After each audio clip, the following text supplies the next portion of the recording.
When you and I were children, we learned about evolution, and we learned that if a species is behaving in a way that is maladaptive for its survival, one of two things is going to happen.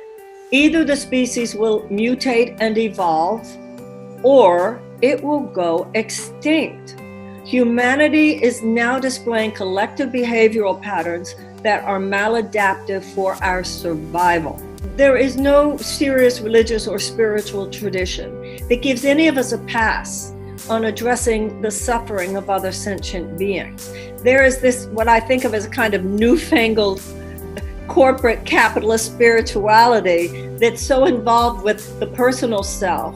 But the personal self, by definition, will only have a limited conversation about compassion, because it's all only about what affects me, my children, my tribe. And that, quite simply, is not the love that will save the world. When you're talking about such things as nuclear power, when you're talking about such things as environmental issues, when you're talking about such things as infectious diseases, you can't any longer see what's happening in Australia as a silo over here and what's happening in the United States as a silo over there. Our interconnectedness is far from theoretical. And in the times we're living in and the times that face us, we must make that shift in our thinking to a collective sense of self and a collective sense of compassion.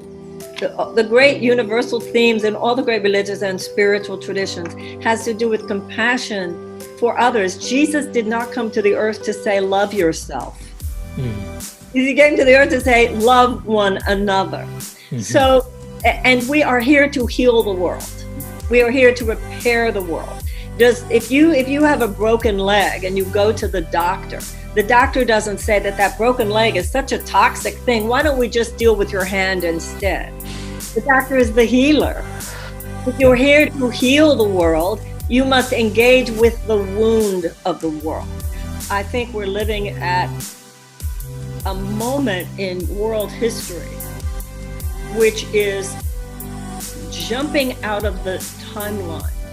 None of us can predict what's going to happen, where we're going to be, or what we will feel inwardly inspired to do in the years ahead.